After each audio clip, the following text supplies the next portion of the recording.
Continuamos con psicología de la emoción y vamos a hablar de definición de emoción. Las categorías en las que se puede agrupar las diferentes formas de conceptualizar la emoción serían la afectiva, la importancia, aspectos subjetivos, sentimientos, percepción del nivel de activación fisiológica y dimensión hedónica. En la cognitiva sería la importancia, aspectos perceptivos, valoración situacional y catalogación de emociones. Los estímulos elicitadores sería la importancia de estimulación externa como desencadenante de emociones. La fisiológica, la vinculación y dependencia de procesos emocionales con mecanismos fisiológicos.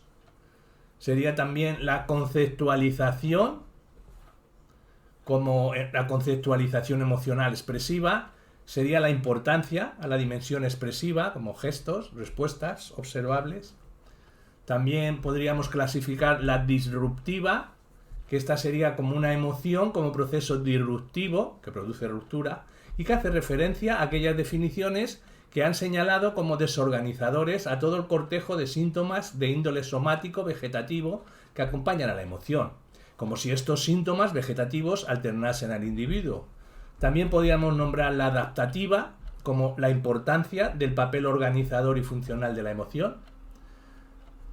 La multifactorial como categoría en la que hay un mayor número, subraya la multidimensionalidad del proceso emocional y los numerosos fenómenos que lo determinan. Nombraríamos también la conceptualización restrictiva, que ésta define la emoción por contrastación y diferenciación con otros procesos psicológicos. Mencionaríamos también la motivacional, en la cual se plantea el solapamiento que existe entre las emociones y la motivación. Y por último, nombraríamos la escéptica, que ésta cuestiona la importancia y la utilidad del concepto de emoción. Las emociones son un proceso en el que implica una serie de condiciones desencadenantes como estímulos relevantes, la existencia de experiencias subjetivas o sentimientos con una interpretación subjetiva. También implica los diversos niveles de procesamiento cognitivo, como procesos valorativos, los cambios fisiológicos o activación, los patrones expresivos de comunicación, expresión emocional. También implica que tienen unos efectos motivadores, movilización para la acción, y una finalidad, con una adaptación al entorno. Hablemos de orientación conductual en el estudio de la emoción. Las aportaciones de esta orientación son escasas. No estudian conceptos cognitivos y biológicos. Lo que interesa son las leyes de la conducta emocional y sus importantes aportaciones en cuanto a técnicas de modificación de conducta. Consideran que el proceso emocional se basa en el propio proceso de aprendizaje. Las emociones se encuentran en las respuestas emocionales incondicionadas que a través del aprendizaje transmiten sus propiedades afectivas. La conducta emocional es el conjunto de respuestas motoras y fisiológicas que se pueden condicionar por nuevos estímulos, al igual que cualquier otra respuesta a través de un procedimiento de condicionamiento clásico. Los modelos neoconductistas comienzan a estudiar las respuestas cognitivas, emocionales, como respuestas encubiertas no observables, que se puede condicionar a misma forma que las respuestas abiertas observables. El primer modelo que explica la emoción humana como resultado de condicionamiento clásico apareció con el experimento de Watson, con el pequeño Albert.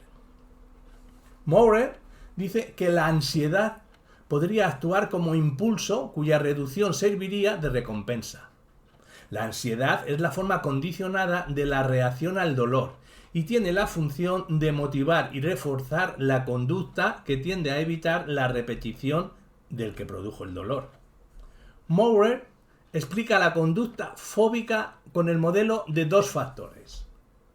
Uno, por CC, un EN se transforma en EC, llegando a producir una respuesta emocional negativa. Y con un estímulo se convierte en un estímulo discriminante, ED, de la respuesta de evitación que pone fin a la respuesta emocional negativa, lo cual resulta reforzante. El modelo podría explicar muchas fobias, pero hay problemas cuando no existe un suceso traumático y cuando no se extingue la fobia a pesar de que ya no se asocian el EC y el EL. Los modelos neoconductistas incluyen variables no observables, cognitivas, que no aceptaba el neoconductismo, las cognitivas, con un conductismo radical, y explica la no extinción sosteniendo que no es que el estímulo llegue a ser aversivo, sino que los individuos aprendieron a anticipar las consecuencias aversivas. Por condicionamiento instrumental se puede reforzar la desaparición de la respuesta de miedo. Sin embargo, si al sujeto se le impide dar la respuesta de evitación, el sujeto se agita muchísimo. Por tanto, no es suficiente para explicar el fenómeno.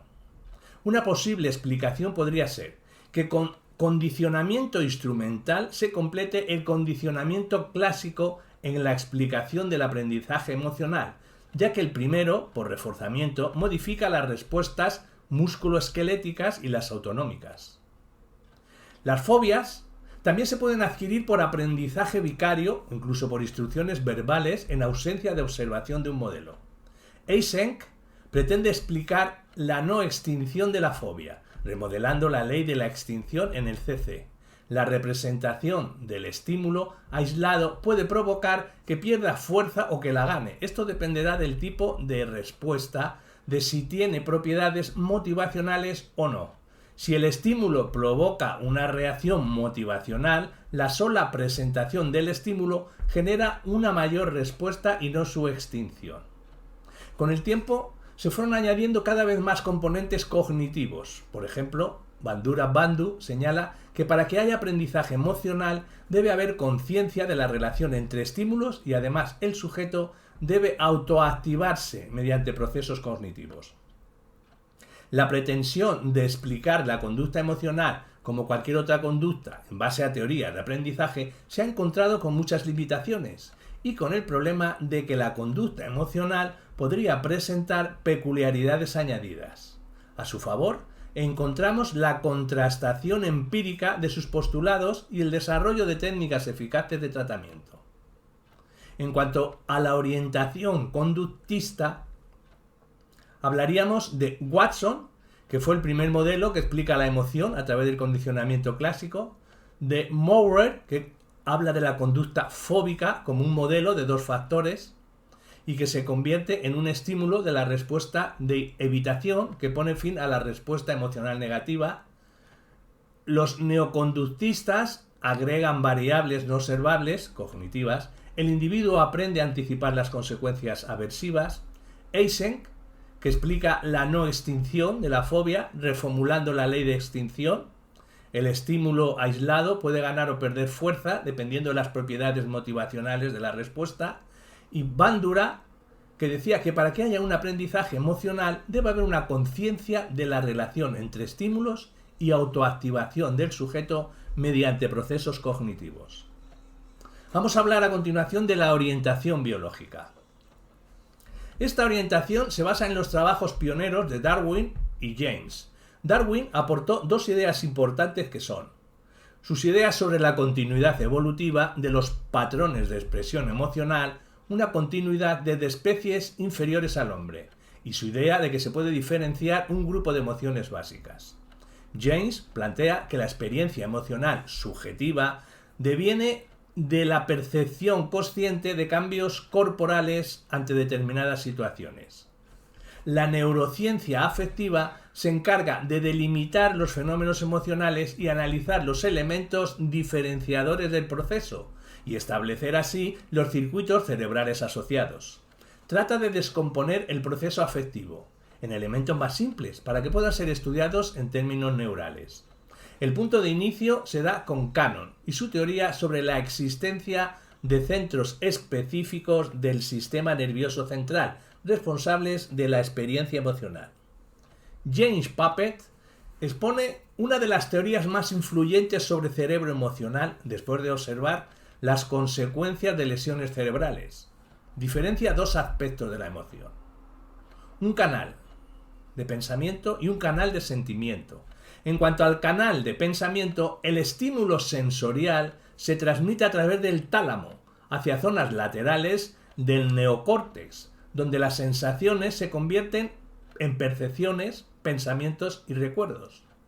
Y en cuanto al canal de sentimiento, donde el estímulo sensorial se dirige al tálamo, de ahí al hipotálamo, luego vuelve al tálamo anterior y de ahí al córtex cingulado, del que depende la experiencia emocional, volviendo al hipotálamo a través del hipocampo.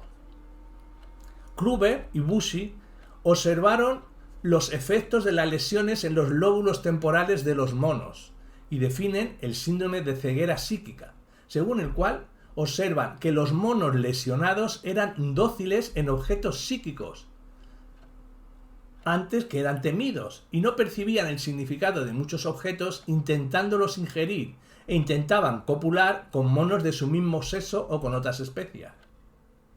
Para McLean, este se inspiró en los autores anteriores y propone una teoría general del cerebro emocional en la que propone que el lóbulo límbico y determinadas estructuras subcorticales relacionadas constituyen el cerebro visceral, y es donde se concentran las sensaciones del exterior con las sensaciones viscerales, concretamente en el hipocampo, equivalente de la corteza cingulada para Pápez. 3 años después, introduce el concepto del sistema límbico, en el que incluye las estructuras cerebrales de Pápez, y sugiere que este sistema evolucionó para ocuparse de las funciones viscerales y que constituye la base del aspecto emocional y visceral del individuo. Actualmente, estas ideas no están vigentes. En cuanto a la orientación biológica, citaríamos a Cannon, el que decía que existen centros específicos del sistema nervioso central que son los responsables de la experiencia emocional. También citaríamos a Pápez, que este distingue dos aspectos de la emoción, el canal de pensamiento y el canal de sentimiento. Citaríamos a Kluver y Bussy, que hablaban de la ceguera psíquica, que era una lesión en lóbulos temporales y que implica el animal que se vuelva dócil o que no perciba el significado de algunos objetos y tenga una conducta sexual errónea. Y también mencionaríamos a McLean, que decía que el cerebro límbico y determinadas estructuras subcorticales constituyen el cerebro visceral y es donde se concentran las sensaciones del exterior y las viscerales. Más tarde lo llama sistema límbico, agregando las estructuras de Pápez. La amígdala interviene en el condicionamiento del miedo y en el control de respuestas de defensa. La defensa, información que llega directamente desde el tálamo, es suficiente para que se forme la asociación estímulo y estímulo-respuesta y se produzca el condicionamiento del miedo. La información sensorial llega a la amígdala, a su núcleo lateral, por 2 vías. Desde los sistemas corticales de procesamiento perceptivo y desde vías que salen del tálamo. Una vez en el circuito procesal, se procesa por diferentes núcleos amigdalianos para llegar al núcleo central.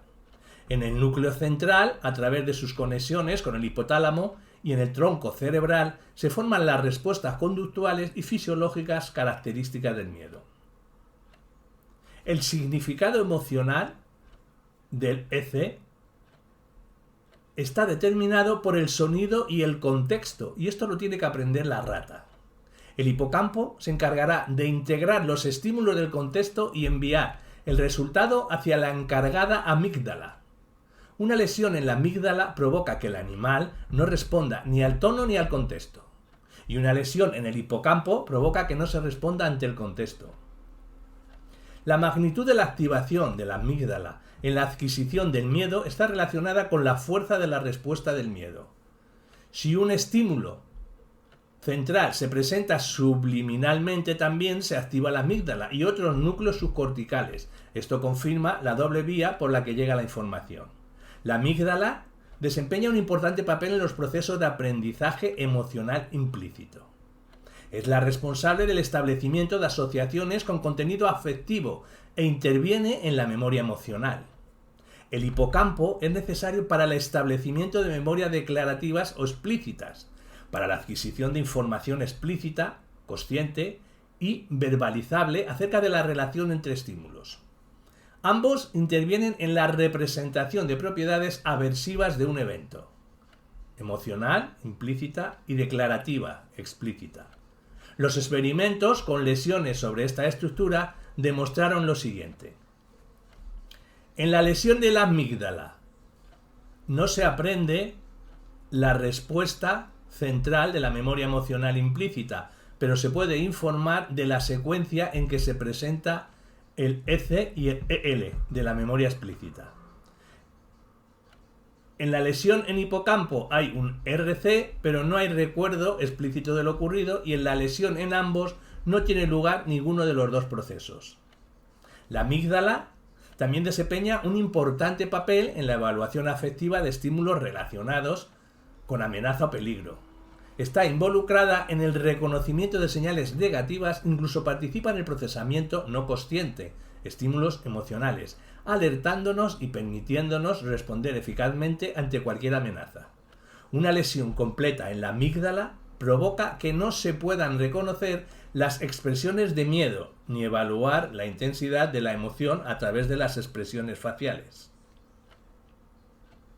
Resumiendo, en la amígdala. En ella interviene el condicionamiento del miedo y en el control de respuesta de defensa. En ella, en la amígdala, el significado emocional de un estímulo central está determinado por el sonido y el contexto en el que se presenta. El hipocampo integra estímulos del contexto y los envía a la amígdala. Una lesión en el hipocampo hará que no se responda ante el contexto, y una lesión en la amígdala hará que no se responda ni al contexto ni al sonido.